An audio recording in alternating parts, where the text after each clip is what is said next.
বঙ্গবন্ধুর 32 নম্বরের স্মৃতি বিজড়িত যে বাড়ি, যেটা নাকি আসলে কারো ব্যক্তিগত প্রপার্টি আর ছিল না, যেটা নাকি ট্রাস্টকে দান করে দেওয়া হয়েছিল, সেই বাড়িটাকে ভেঙে ঘুরিয়ে দেওয়া হয়েছে।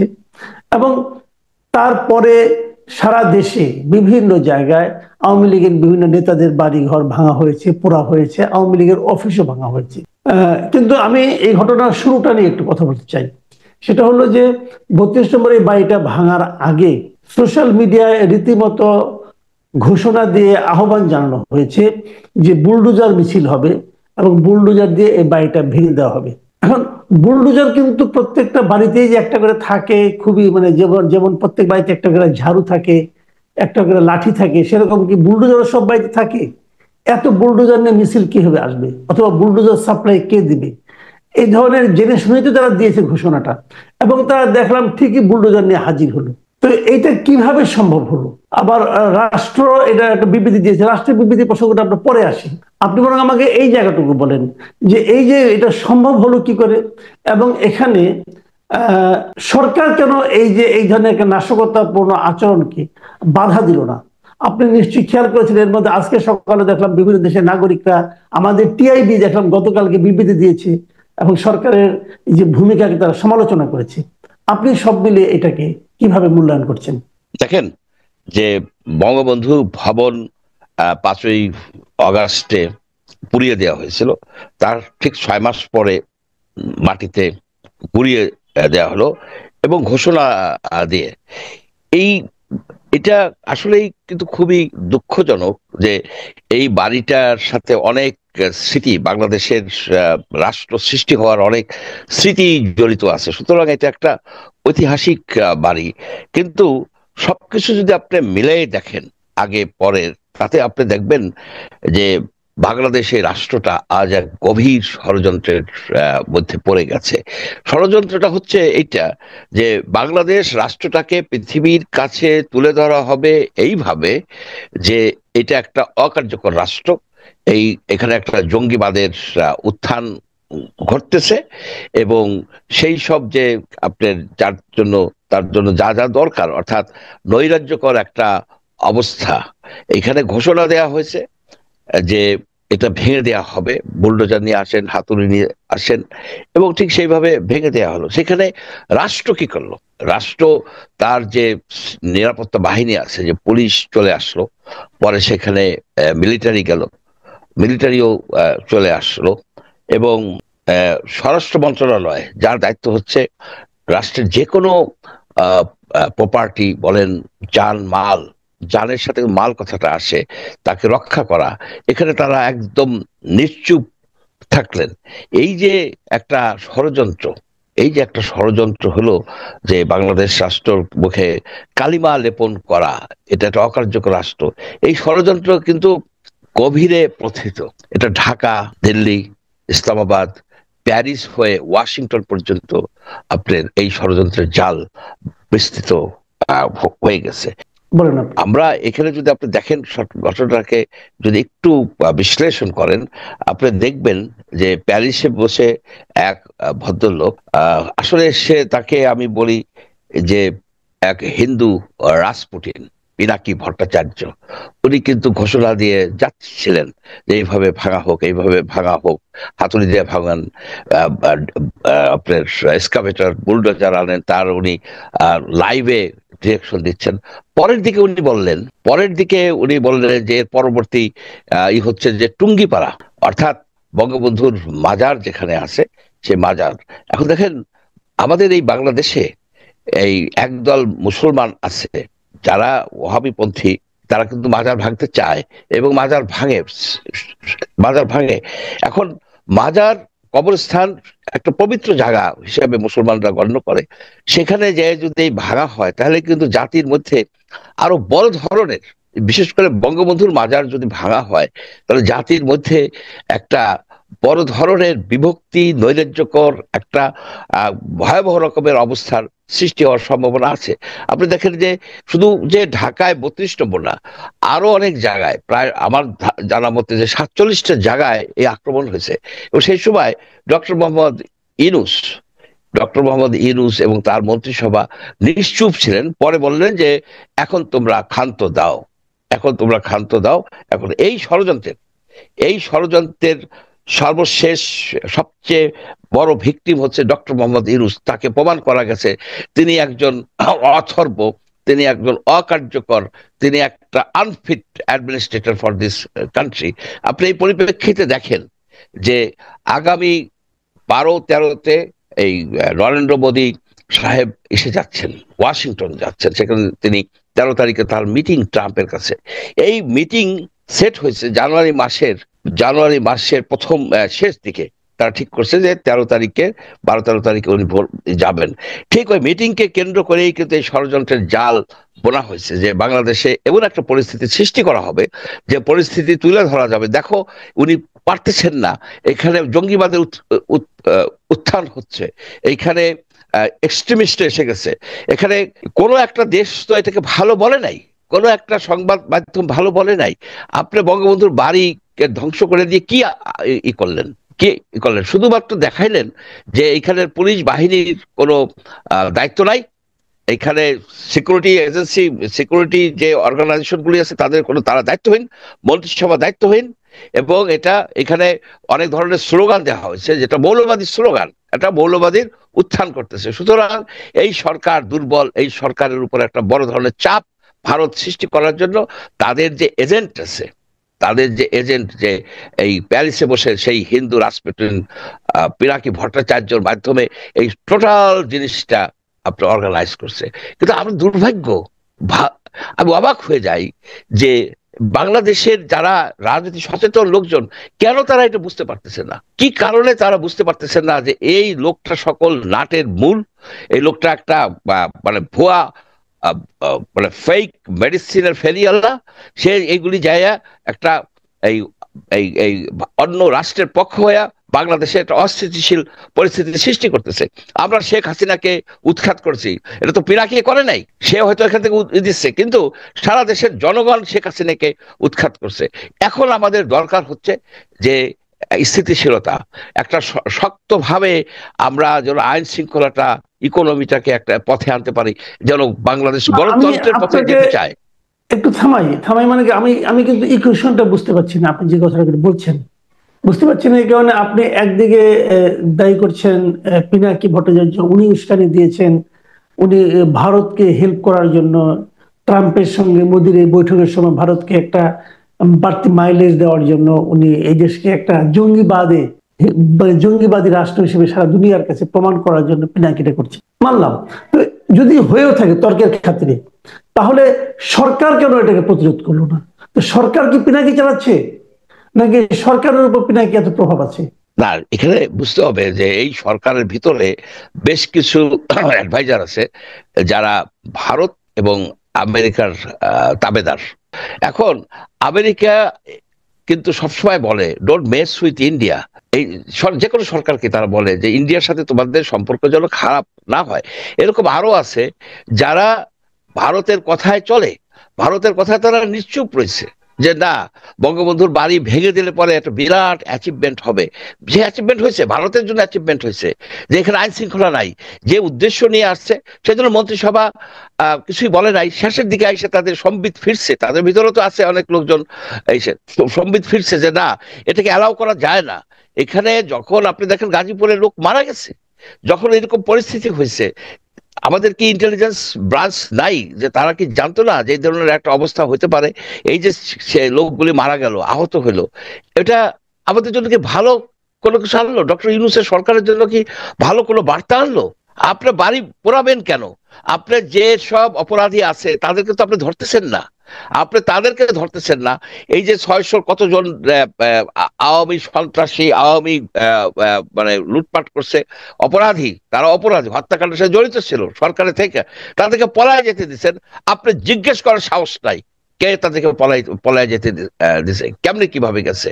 আপনি সেটা কিন্তু আরাফাত কিভাবে গেছে, এই যে আরাফাত কিভাবে গেছে, কারা নিয়ে গেছে, ওটা তো সেগুলি জিজ্ঞেস করতেছেন না। আপনারা দেশের মধ্যে একটা অস্থিতিশীল পরিস্থিতি সৃষ্টি করতেছেন যাতে সাধারণ মানুষের একটা ভিতরে একটা অস্থিরতা আসে, তারা অস্বস্তিকর পরিস্থিতিতে পড়ে গেছে, এবং সরকারকে আনপপুলার করার জন্য যে একটা সুদূর পরিকল্পনা একটা সুদূর পরিকল্পনা, সেই পরিকল্পনার অংশ হিসাবে আজকে বঙ্গবন্ধুর বাড়ি প্রায় গড়িয়ে দেওয়া হলো, এবং এবং আপনার তার মাজারে আক্রমণ করার প্ল্যান করা হলো। আজকে সারা বাংলাদেশের প্রায় 47টা জায়গায় যে এই যে একটা বাড়িঘর পড়ায় দেওয়া হয়েছে, গুড়িয়ে দেওয়া হয়েছে, ইত্যাদি ইত্যাদি, এগুলোতে কি অ্যাচিভমেন্ট হয়েছে? তাহলে এখন আমি যেটা বলছি, যখন আবার আজকে দেখলাম যে পিনাকি ভট্টাচার্য একটা স্ট্যাটাস দিয়েছেন যে স্টপ, আর যা তারা অর্জন করার ছিল অর্জন করে ফেলেছে, আর যেন কোনো ভাঙচুর না হয়, এরকম একটা স্ট্যাটাস আমি এর মধ্যে দেখলাম আর কি আজকে। তো এখন এটা কি মনে হচ্ছে না যে উনি সবকিছু করছেন বাইরে বসে, উনি সবকিছু নিয়ন্ত্রণ করছেন? ওনার যদি এতই প্রভাব থাকে, ওনার যদি এতই দেশপ্রেম থাকে, দেশকে কিভাবে চালাতে হবে, এটা কি এখন জরুরি না ওনার দেশে চলে এসে দেশের দায়িত্ব নেওয়া? ভালো কথা। প্রথমত যে কন্ট্রোলড ডেমোলিশন বলে একটা কথা আছে না, কন্ট্রোলড ডেমোলিশন, যে এই জায়গায় বম দিয়ে উড়াই দাও, এই জায়গা উড়াই দাও, কন্ট্রোল ডেমোলিশন। তুমি এটাকে একটা কন্ট্রোল ডেমোলিশন অপারেশন হিসেবেই দেখছেন। যতটুকু ড্যামেজ করা দরকার যথেষ্ট ড্যামেজ হয়ে গেছে। তো এটা তো এই ড্যামেজটা হচ্ছে ডক্টর ইউনূসের। উনি ডক্টর ইউনূসকে আন্ডারমাইন করছেন, এবং উনি ওইখান থেকে, ওনার তো উস্তাদ আছে, ওনার তো বড় ধরনের ইয়ে আছে, মানে হ্যান্ডলার আছে, যে উনি তো ভারতীয় এজেন্ট। এই বিষয়ে কারোরই সন্দেহ থাকা উচিত না। আপনি যদি পিনাকি ভট্টাচার্যের সকল কর্মকাণ্ড দেখেন, তাতে যার কনসিকুয়েন্স হয়, সে কনসিকুয়েন্সের ফলে কে বেনিফিটেড হয়, আপনি এই জিনিসটা দেখবেন। যে একজন সৎ ব্রাহ্মণ ছেলে যখন প্রতিনিয়ত বলে আলহামদুলিল্লাহ, ইনশাল্লাহ, এসব কথা বলে, তখন তো সন্দেহ হয়ই আপনার এটা একটা ফেক লোক। এই ধরনের লোক কিন্তু বড় ধরনের এজেন্ট হয়। আপনি দেখেন যে লরেন্স অফ অ্যারাবিয়ার মতো হবে উনি অ্যাকচুয়ালি। ব্রাহ্মণ আছেন এখন? উনি তো হিন্দু আছেন কিনা? আমার তো, আপনি এটা কেন বলছেন? উনি কি হিন্দু আছেন? উনি তো অলরেডি একজন মুসলমান মেয়েকে বিয়ে করেছেন। তো ওনারা এতক্ষণে মুসলমান হয়ে যাওয়ার কথা, মুসলমান মেয়েকে উনি কি করে বিয়ে করলেন হিন্দু হয়ে? নিশ্চয়ই নারীকে হিন্দু বানাতে পারবেন না। নিশ্চয়ই ইসলাম তো হিন্দুকে বিয়ে করার কোনো সুযোগ নেই। আপনার ওনাকে কনভার্ট হয়ে মুসলিম হতে হবে, হয়ে তাকে বিয়ে করতে হবে। আমি যতটুকু জানি উনি একজন মুসলিম মেয়েকে বিয়ে করেছেন। তাহলে ওনার বৈবাহিক সম্পর্কটা কি? অথবা ওনার যে সন্তান হয়েছে, সেই সন্তান কি মুসলিম না হিন্দু? এগুলো তো আছে। কাজে আলহামদুলিল্লাহ, হয়তো আমার ধারণা উনি মুসলিম হয়ে গেছেন, হয়েই বিয়ে করেছেন, আমার ধারণা, কেন জানি না। যে কেউ উনি আলহামদুলিল্লাহ বলতেই পারেন, আমি তো এতে কোনো অন্যায় দেখি না। ঠিক আছে, কিন্তু বাস্তবতা হলো কি, উনি যদি মুসলিম হয়ে থাকে, উনি কি কোনোদিন ডিক্লারেশন দিছে? আচ্ছা, আর মুসলিম হয়ে বিয়ে করতে হইলে কোর্টে অ্যাফিডেভিট করতে হয়, দিয়ে তারপরে একটা দিতে হয়, একটা অ্যাডভার্টাইজমেন্ট দিতে হয় যে আমি সাস অ্যান্ড সাস ইসলাম ধর্ম গ্রহণ করি, এই নাম গ্রহণ করি আছি, ইতি দিয়ে দেয়। হিন্দুরাও দিতে পারে, মুসলমান, একই ধর্মের মধ্যে বিয়ে হবে বাংলাদেশে। সিভিল ম্যারেজ বলেন আর মুসলিম ম্যারেজ বলেন, মুসলিম ম্যারেজ যে আইনটা, সেখানে কিন্তু দুই ধর্মের ভিতরে বিয়ে হওয়ার কোনো সম্ভাবনা নাই। আর আমাদের সিভিল ম্যারেজ যেটা, মানে কোর্টে যে কোর্ট ম্যারেজ যেটা করে, সেখানে একজনের, মানে এই মেয়েটা যদি হিন্দু হয়, হিন্দু ধর্ম গ্রহণ করে নিলাম, তাহলে ফাইন, আমার কোনো আপত্তি নাই, আমার কোনো আপত্তি নাই। ভদ্র মহিলা হিন্দু হয়ে থাকেন না, উনি তা করবেন কেন? উনি তো ইসলামের প্রতি ওনার বিশাল, তাহলে উনি মুসলমান হয়েছে, উনি মুসলমান হয়েছে, নাম চেঞ্জ করলেন না কেন? কারণ পিনাকি ভট্টাচার্য তো উনি নাম বলে না, হয়তো উনি তাহলে গোপন মুসলিম, গোপন ন মুসলিম যায় ইসলামের জন্য ইনশাআল্লাহ বলে, উনি কেন বলে না? সুযোগ নাই, ইসলামে তো কোনো গোপনের সুযোগ নাই। ইসলাম ধর্মের মূল জিনিসটাই তো declaration, you have to declare. ইসলামের মূল জিনিস, আরবের সেই সময় হযরত মুহাম্মদ সাল্লাল্লাহু আলাইহি ওয়াসাল্লাম সেই সময় যখন জীবন চলে যেত, তখন কোনো সময় ডিক্লেয়ার করতো যে আমি মুসলিম। মানে এটা কিন্তু একটা বড় প্রশ্ন। আমি একটা কথা বলি আপনাকে, যেমন ধরেন মোহাম্মদ আলী মুক্তিযোদ্ধা ছিলেন, ওনার আগে নাম কি ছিল? ক্যাসিয়াস ক্লে ছিল। ক্যাসিয়াস ক্লে নামে উনি কিন্তু অলিম্পিকে গোল্ড মেডেল পাইছেন। ক্যাসিয়াস ক্লে নামে উনি কিন্তু সনি লিস্টনকে হারিয়ে ওয়ার্ল্ড চ্যাম্পিয়ন হয়েছেন। তারপরে যখন উনি মুসলিম হয়েছেন, উনার এই বিখ্যাত নামটাকে উনি ত্যাগ করেছেন, কিন্তু ওই নামটা ত্যাগ করে মোহাম্মদ আলী নামে পরিচিত হয়েছেন। যখন তাকে কেউ ব্যঙ্গ করে ক্যাসিয়াস নামে ডাকতো, উনি তাকে মারতেন, বলতেন আমি মুসলিম। মুসলিম তো একটা ডিক্লারেশনের ব্যাপার। যদি উনি মুসলিম হয়ে থাকেন, তাহলে উনি মুসলিম নামটা ডিক্লেয়ার করছেন না কেন? ওনার পিনাকি নাম কি ক্যাসিয়াস ক্লের চেয়ে বিখ্যাত কিছু হয়ে গেল? ওনাকে তো বলা উচিত ভাই মুসলিম। উনি তো আসলে একজন হিপোক্রেসি করছেন ধর্ম নিয়ে, এটা তো হয় না। প্রথমত উনি যদি মুসলিম না হয়ে থাকেন তাহলে ওনার বিবাহটা অবৈধ। এই কথা বাংলাদেশের মানে ম্যারেজ এমন আইন একজন যদি লোকের দেখেন, নামে এমন একজন হিপোক্রেটের জন্য আমাদের দেশের লোকজন, মানে আমাদের হুজুররা ওনাকে পীর মনে করছেন কেন, আমি তো বুঝতে পারি না কিছু। ওই যে আপনার রাশিয়ায় ছিল না, জার নিকোলাসের উপরে প্রভাব বিস্তার করছিল রাসপুটিন। রাসপুটিন সে ছিল এই টাইপের এক মানে মানে কুচক্রী। এই কুচক্রী সকল কিছুর উপরে আপনার প্রভাব বিস্তার করতো। শেষ পর্যন্ত তাকে বিষ খাওয়ানো হয়েছিল। বিষ খাওয়ানোর বিষেও সে মারা যায় নাই, বুঝতে পারছেন? রাসপুটিন। তো এই রাসপুটিন প্যারিসে বৈশা বাংলাদেশকে তছনছ করে দিচ্ছে, এবং বঙ্গবন্ধুর বাড়ি গুড়িয়ে দেওয়ার কারিগর হচ্ছে এই এই এই হিন্দু রাসপুটিন পিনাকি ভট্টাচার্য। একে চিনে রাখা উচিত। একে আমি মনে করি কি চিনে রাখা উচিত। এবং আমি মনে করি কি ডক্টর ইউনূসের একটা ডিসিশন নেওয়া উচিত, তার সিকিউরিটি এজেন্সিদেরকে অর্ডার দেওয়া উচিত এর আদ্যপান্ত বাইর করে। কারণ সবচেয়ে ক্ষতিগ্রস্ত হচ্ছে তো ডক্টর ইউনূস। তাকে জাতি পৃথিবীর সামনে প্রমাণ করে দিল যে উনি কোন রকমের এই রাষ্ট্রের উপরে, সিকিউরিটি এজেন্সির উপরে কোন রকমের কন্ট্রোল নাই। এবং কখন দিল? যখন মোদি সাহেব তার ওয়াশিংটন যাওয়ার প্রিপারেশন নিতেছে। এইটা যায় ট্রাম্পকে বলবে যে দেখো দেখো এই বাংলাদেশের বিরুদ্ধে যে গভীর ষড়যন্ত্র, এই গভীর ষড়যন্ত্রের একটা বড় ক্রীড়ক হচ্ছে এই পিনাকি ভট্টাচার্য। এইখানে ক্ষতিগ্রস্ত তো শেখ হাসিনা হয় নাই, শেখ হাসিনার তো ক্ষতিগ্রস্ত হয় নাই, আওয়ামী লীগের ক্ষতিগ্রস্ত হয় নাই, ক্ষতিগ্রস্ত হয়েছে ডক্টর মোহাম্মদ ইউনূস এবং তার গভর্নমেন্ট এবং বাংলাদেশ। এই জিনিসটা আমরা কেন বুঝতে পারি না? যে বোঝা উচিত যে এই যে টোটাল যে এই যে কন্ট্রোলড ডেমোলিশন টাইপের করে বললো যে এখন করছো, এই পর্যন্ত আর করা দরকার নাই। অর্থাৎ আর করা দরকার না মানে কি, আমি যদি না বলি তাহলে তোমরা কিন্তু চালাই যাবা, রাইট? এই যে জনগণের উপরে ধ্বংসাত্মক কর্মকাণ্ডের উপরে পিনাকির যে প্রভাব, এটাকে নিয়ে আমি মনে করি কি জার্নালিস্টদের স্টাডি করা দরকার এবং ডক্টর ইউনূসেরও স্টাডি করা দরকার। আমরা চাই যে ডক্টর ইউনূসের সরকারটা শক্তিশালী হোক। তাকে চারিদিক থেকে এইভাবে দুর্বল করে দিলে উনি কাজ করতে পারবেন না, উনি কাজ করতে পারবেন না। এখন বিদেশ থেকে যে নানাবিধ কমেন্ট আসতেছে কিন্তু, যে কেন এরকম হইলো, যে কেন সিকিউরিটি এজেন্সি সিকিউরিটির লোকজন চলে আসলো রাষ্ট্রের, যখন এরকম একটা অস্থিতিশীল অবস্থা, তখন জরুরি 144 দ্বারা জারি করতে পারতো। করে তো জায়গায় জায়গায় গাড়ি বলে যে লোকগুলি মারা গেল, এর দায় কার? দায় তো ডক্টর ইউনূসের, সরকারের। সেই জন্য আমি মনে করি যে আমাদের বুঝতে হবে কে আমাদের শত্রু, কে আমাদের মিত্র। আমাদের এখানে ডিভিশন সৃষ্টি করার কোনো উপায় নাই।